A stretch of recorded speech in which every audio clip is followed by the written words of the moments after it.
بالکل پیچھے نماز پڑھ رہے ہیں، وہ سجدے میں، اور یہ جناب اٹھنا چاہ رہے ہیں، تو اس انداز میں اٹھتے ہیں کہ اس بیچارے کی ناک سجدے میں رگڑ جاتی ہے.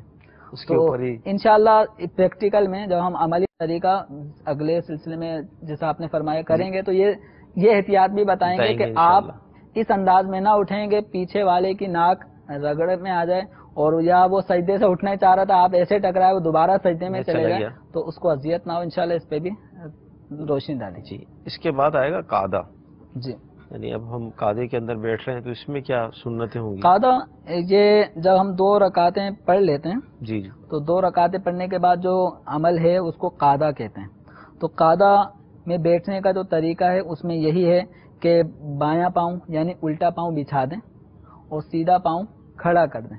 اس انداز میں کھڑا کریں کہ اس کی 5 انگلیاں یہ کعبۃ اللہ شریف کی طرف ہوں، اور پھر سیدھا ہاتھ سیدھی ران پہ ہو، الٹا ہاتھ الٹی ران پر ہو، اور انگلیاں بالکل جماؤ کے ساتھ نہ ہوں، نارمل حالت میں اپنی انگلیوں کو رکھنا ہے. اس انداز میں بیٹھیں اور انگلیاں جو ہیں ان کے کنارے گھٹنوں سے نیچے نہ ہوں. بہت سے لوگ ایسے کرتے ہیں کہ وہ ان کی انگلیاں جو گھٹنوں سے نیچے آئی ہوئی ہوتی ہیں، تو گھٹنوں کے بالکل کنارے جہاں گھٹنے شروع ہو رہے ہیں بس وہیں پہ اپنی انگلیوں کو روک دیں، ادھر ہی رکھیں. اور اس میں التحیات جب پڑھی جاتی ہے تو التحیات میں اشہد اللہ الہ الا اللہ اس موقع پہ انگلی اٹھائی جاتی ہے. تو اس کا طریقہ یہ ہے کہ آپ چھنگلیاں اور اس کے برابر والی انگلی اس کو ہتھیلی سے لگا لیں گے، انگوٹھا اور یہ بیچ والی انگلی ان دونوں کو ملا لیں گے، اور یہ شہادت کی انگلی ابھی مطلب اس کو اٹھانا ہے. بقیہ کا ہم نے طریقہ اس کو کہتے ہیں حلقہ بنا لیں.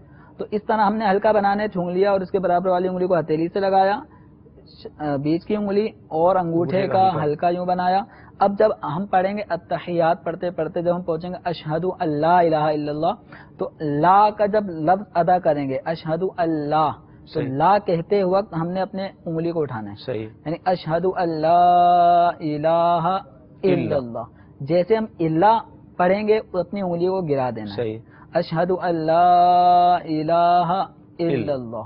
اور اللہ پڑھتے ہی اس کو بھی گرا دیں گے اور بقیہ ساری انگلیوں کو سیدھا کر لینا ہے. پھر التحیات میں درود شریف، التحیات پڑھنا یہ واجب ہے، اور درود ابراہیمی یہ پڑھنا سنت ہے، اور اس کے بعد دعا پڑھنا بھی یہ سنت ہے. اچھا یہ ہم بچپن میں بھی سنتے تھے اور شاید مدنی چینل کے ناظرین کو بھی اس حوالے سے ہو کہ جو بھی آپ نے بتایا کہ دونوں ہاتھ ہمیں گھٹنوں پر رکھنے کے، ہاتھ نیچے نہ ہو، تو یہ ہاتھ نیچے ہو تو کیا یہ نماز کی چوری کہلاتی ہے؟ نماز کی چوری؟ ہاں خیر اس طرح کتابوں میں پڑھا نہیں ہے کہ جس کو نماز سے کی چوری کہا جائے.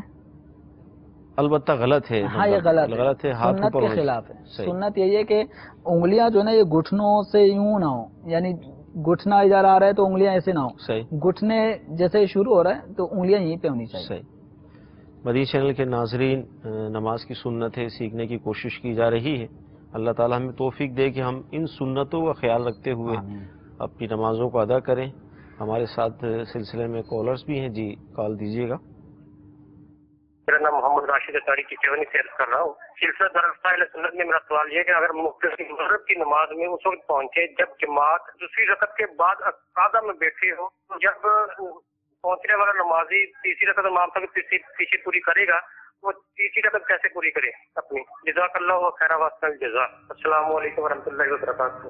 وعلیکم السلام ورحمۃ اللہ وبرکاتہ. جی اگلی کال.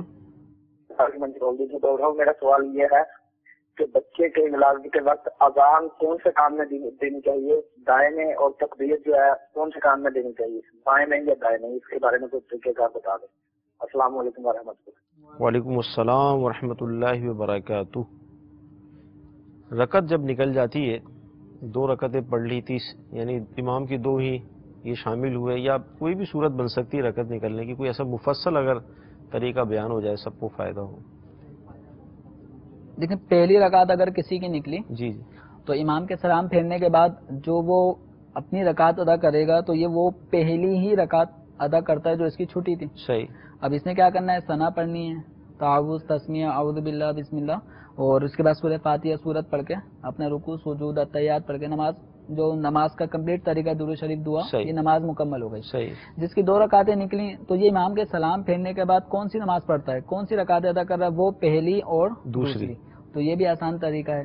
اگر کسی کی 3 رکعتیں اگر نکل گئی ہیں تو عمومی طور پر یہاں تھوڑی سی مسٹیک ہوتی ہے کہ جب 3 رکعتیں نکل گئی تو اب کیا کرنا ہے. آپ آئے چوتھی رکعت میں, صحیح, آپ کی پہلی 3 رکعتیں نکل گئیں. اب ان پہلی 3 رکعتوں میں آپ غور کیجئے کہ آپ کو کتنی رکعتوں میں سورہ فاتحہ کے ساتھ سورت پڑھنی ہوتی ہے اور کتنی میں آپ پہ لازم نہیں ہے. صحیح. تو پہلی اور دوسری جو رکعتیں ہیں ان میں آپ کو سورہ فاتحہ پڑھنی ہے, اس کے بعد سورت بھی ملانی ہے. اور تیسری جو رکعت ہوتی ہے اس میں سورہ فاتحہ کا پڑھنا واجب نہیں ہے, یعنی قرات واجب نہیں ہے. تو اب کرنا کیا ہے, امام کے سلام پھیرنے کے بعد آپ کو اپنی پچھلی 3 ادا کرنی ہے. جن پچھلی 3 میں 2 رکعتیں ایسی آپ کو ادا کرنی ہیں جس میں سورہ فاتحہ بھی پڑھیں گے اور سورت بھی ملائیں گے. اب امام کے سلام پھیرنے کے بعد آپ کھڑے ہو گئے. کھڑے ہونے کے بعد آپ ثنا پڑھیں, تعوذ, تسمیہ پڑھیں اور سورہ فاتحہ پڑھیں, سورت ملائیں. اس کے بعد آپ رکوع, سجدہ کرنے کے بعد اب آپ کو کھڑا نہیں ہونا, صحیح, آپ کو بیٹھنا ہے. کیوں بیٹھنا ہے؟ 1 رکعت آپ کو امام کے ساتھ مل گئی, ایک وہ تھی, اور 1 رکعت آپ نے ابھی ادا کر لی. ٹوٹل کتنی ہو گئی؟ 2 ہو گئی. جب 2 رکعتیں ہو جاتی ہیں تو پھر بیٹھنا واجب ہے. صحیح. تو اس مقام پہ آپ بیٹھیں گے. بیٹھنے کے بعد اتحیات پڑھ کے پھر کھڑے ہو جائیں. اچھا, اتحیات پڑھنے کے بعد اب جو آپ کھڑے ہو گئے, اس وقت آپ اپنی چھوٹی ہوئی رکعتوں میں سے دوسری رکعت ادا کر رہے ہیں. صحیح. ویسے تعداد کے اعتبار سے تیسری ہے, صحیح, لیکن چھوٹی ہوئی رکعت میں سے دوسری ادا کر رہے ہیں, اور دوسری رکعت کے اندر سورہ فاتحہ بھی پڑھتے ہیں اور اس کے بعد سورت بھی ملاتے ہیں. تو آپ نے سورہ فاتحہ پڑھنی ہے, سورت ملانی ہے. اس کے بعد رکوع سجود کرنے کے بعد اب ذہن میں آئے گا کہ 2 رکعت دوسری رکعت پہ تو بیٹھتے ہیں. صحیح. اب آپ کو یہ ذہن میں لانا ہے کہ آپ کی ٹوٹل کتنی رکعتیں ہو گئی. صحیح. 3 ہو گئی, 1 امام کے ساتھ پڑھی, 2 اب ہو گئی, ٹوٹل 3 رکعتیں ہو گئیں, اور 3 رکعت پہ نہیں بیٹھتے. صحیح. آپ رکوع سجود کرنے کے بعد کھڑے ہو جائیں گے. صحیح. اب جو کھڑے ہونے کے بعد جو آپ رکعت ادا کر رہے ہیں وہ کون سی کر رہے ہیں؟ تیسری. صحیح. اور تیسری میں قرات واجب نہیں ہے. صحیح. تو آپ چاہیں تو سورہ فاتحہ پڑھ لیں, یہ سب سے افضل طریقہ ہے. سورہ فاتحہ پڑھنے کے بعد پھر آپ رکوع سجود کی طرف جائیں. آپ کی یہ ٹوٹل 4 رکعتیں ہو جائیں گی. آخر میں آپ اتحیات, درود شریف, دعا پڑھ کے اپنی نماز کو کمپلیٹ کر سکتے ہیں. تو یہ نماز کا آسان. کسی کی اگر 4 نکل گئی تو اس نے پوری 4 پڑھنی ہے, جس طرح اکیلے پڑھتے ہیں اسی طرح 4 رکعت پڑھنی ہے. تو گویا پہلی, دوسری, تیسری, چوتھی, اب اسی ترتیب سے ہم نے بتا دیا کہ کس طرح سے اس کو ادا کرنا ہے. ماشاءاللہ. مدنی چینل کے ناظرین, تیسری یعنی جس کی 3 رکعتیں نکلتی ہیں, اصل وہاں پرابلم آتی ہے, اور ماشاءاللہ بڑی اچھے انداز میں تفصیل کے ساتھ اس کو بیان کر دیا گیا ہے. توجہ سے دیکھا ہوگا, سنا ہوگا تو انشاءاللہ یہ آپ کو یاد رہے گا. بچے کی پیدائش پر اب اذان دینی ہے تو کس کان میں اذان ہے, کس میں تکبیر ہے, کیا یہ ہے کہ سیدھا جو کان ہے, جی جی, عام طور پہ جب گود میں لے رہے ہوتے ہیں نا, جی جی, تو وہ بچے کا سرہانہ ادھر کر کے اب وہ پریشان ہو جاتے ہیں کہ اذان کیسے دوں. جب بچے کا سر آپ کے ادھر ہوگا سیدھے ہاتھ میں, تو بچے کا کان الٹا آپ کے قریب ہوگا. صحیح. وہ سیدھا کان اس کا اس طرف ہو جائے گا. تو جب کبھی بچے کے کان میں اذان دینی ہو تو سیدھے کان میں اذان, 1 دفعہ اذان 1 دفعہ اقامت, اس سے بھی سنت ادا ہو جائے گی. بہتر ہے کہ 4 مرتبہ اذان ہو اور 3 مرتبہ اقامت. تو سیدھے کان میں اذان کہی جائے گی اور الٹے کان میں اقامت کہی جائے گی. اگر کسی نے اس کا الٹ بھی کر دیا تو کوئی گناہ کی بات نہیں ہے.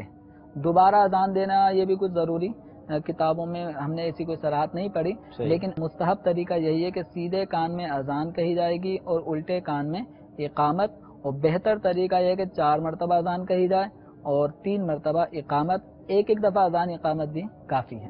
اچھا, اس حوالے سے کیا ارشاد فرمائیں گے کہ ابھی پچھلے دنوں ایک جگہ میرا جانا ہوا تھا اسی حوالے سے, یعنی اذان کب دینی ہے؟ یعنی کئی گھنٹے کے بعد میں جب وہاں پہنچا ہاسپٹل میں تو میں نے پوچھا بھئی آپ نے اذان دے دی بچے کے کان میں؟ تو انہوں نے کہا اذان نہیں دی. مولانا صاحب, میں نے خود پھر وضو کر کے اسی وقت اذان کی ترکیب بنائی, کیونکہ میرے ذہن میں کچھ باتیں تھیں.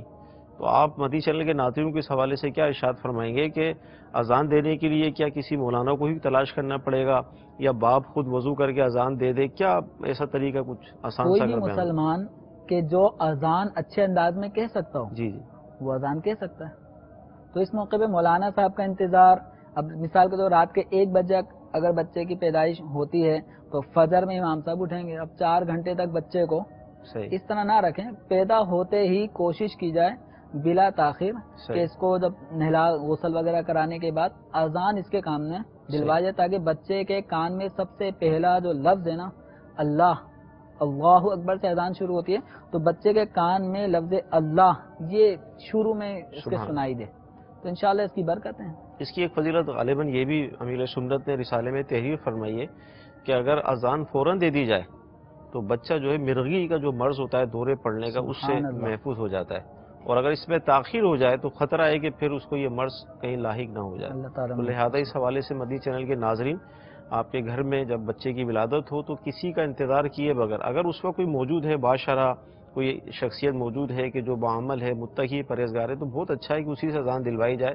لیکن بالفرض اگر جیسے رات کے 1 بجے ولادت ہوئی، اب کوئی موجود ہی نہیں ہے، تو کسی کا انتظار کیے بغیر آپ خود ہی وضو کر کے اگر اذان دینے پہ قادر ہیں دے سکتے ہیں۔ مسلمان ہونے کی حیثیت سے یہ ساری چیزیں ہمیں ویسے بھی آنی چاہیے، یہ ضروری چیزیں ہیں، اذان دینا، تکبیر پڑھ لیں، اقامت کہہ دینا، یا مطلب یہ تو ہم مسلمان ہیں، ہمیں نماز بھی پڑھنی ہے، نماز بھی ہم پڑھتے ہیں، تو یہ چیزیں ہمیں ویسے ہی سیکھ لینی چاہیے کہ اس کا ہمیں مطلب یہ ہے کہ ضرورت بھی اس کی پڑ جاتی ہے۔ اچھا، یہ پچھلے سلسلے میں ایک مسئلہ جو بیان کیا تھا کہ اگر امام تیسری رکعت میں سورہ فاتحہ پڑھنا شروع کر دے تو اس سے متعلق جو جواب دیا گیا تو چند جگہوں سے ایک کنفیوژن آئی کہ اس سے ہم کوئی یہ نہ سمجھ لے، مسئلہ کہ اگر تیسری یا چوتھی رکعت میں جو ہم نے کہا تھا کہ فرض کی پہلی اور دوسری رکعت میں قرات بلند آواز سے کرنا واجب ہے، فرض کی جب امام نماز پڑھا رہا ہوگا تو فجر، مغرب اور عشاء، جمعہ، عیدین، ان کی جو پہلی دوسری رکعتیں ہیں ان کے اندر بلند آواز سے جہر کے ساتھ قرات واجب ہے، اور اس کے ساتھ کہا گیا تھا کہ تیسری اور چوتھی میں آہستہ آواز میں تلاوت واجب ہے۔ تو اس سے یہ کنفیوژن سامنے آئی کہ کیا تیسری اور چوتھی میں قرات واجب ہے؟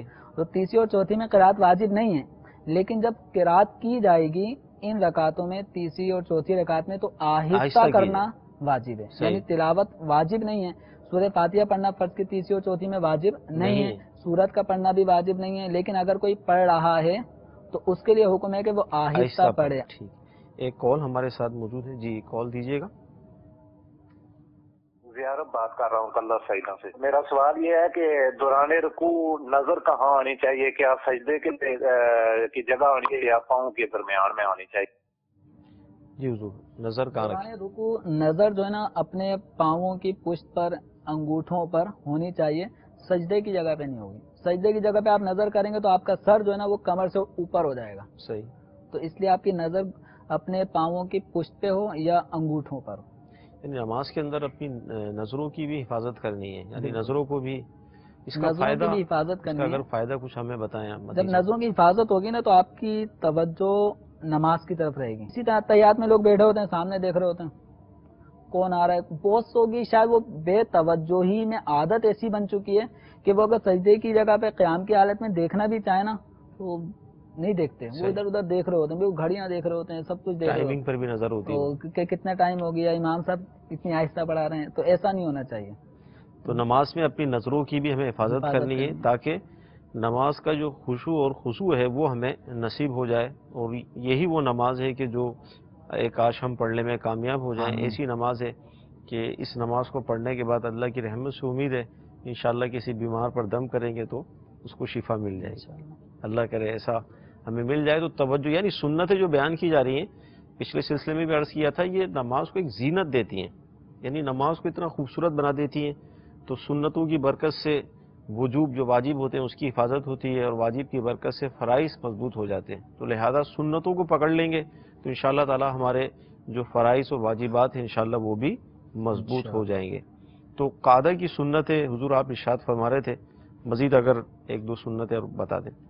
اب جب قعدہ ہم نے کر لیا تو قعدے کے اندر تحیات یہ واجب ہے، اس کے بعد درود شریف، درود ابراہیمی جس کو کہتے ہیں، اس کا پڑھنا افضل ہے، اور درود پڑھنا یہ سنت ہے، اور درود ابراہیمی کا انتخاب اس مقام پہ کرنا یہ افضل ہے۔ اور اس کے بعد رب جعلنی یا اللہم ربنا آتینا فی الدنیا یا کوئی بھی دعائیں معصورہ جو قرآن و احادیث میں آئی ہیں ان دعاؤں کو اس موقع پر پڑھے۔ اس کے بعد پھر ہم نے پھیرنا ہے سلام۔ تو نماز سے نکلنا یہ ہے فرض، اس کے لیے کس انداز سے نکلیں تو شریعت نے بتایا کہ لفظ سلام کے ذریعے نکلنا ہے، تو لفظ سلام کا ادا کرنا، السلام، اس کا ادا کرنا یہ واجب ہے، یعنی ہمیں اس انداز میں نکلنا ہے، اور اس کا ہمیں طریقہ سنت کے مطابق یہ ہے کہ جب ہم سلام پھیریں گے تو 2 مرتبہ ہم نے ان الفاظوں سے پہلے سیدھی طرف سلام پھیریں گے، پھر الٹی طرف سلام پھیریں گے، اور الفاظ یہ ہوں گے السلام علیکم ورحمۃ اللہ. تو یہ ہے اس کا سنت. امام کے لیے دونوں سلام بلند آواز سے کہنا سنت ہے، لیکن پہلی جو سلام کی آواز ہوگی یہ دوسری کے مقابلے میں بلند ہوگی. دوسری مرتبہ جب سلام پھیریں گے تو امام یہ آہستہ، یعنی کچھ آواز کم ہوگی، اس میں جہر زیادہ نہ کیا جائے، لیکن دونوں سلام آواز سے کہے جائیں گے. اور اس کے بعد جب سلام پھیرا جائے گا تو سلام پھیرتے وقت، یعنی جب ہم سلام پھیر رہے ہوتے ہیں تو اس موقع پر جو یہ نیت ہونی چاہیے ہمیں.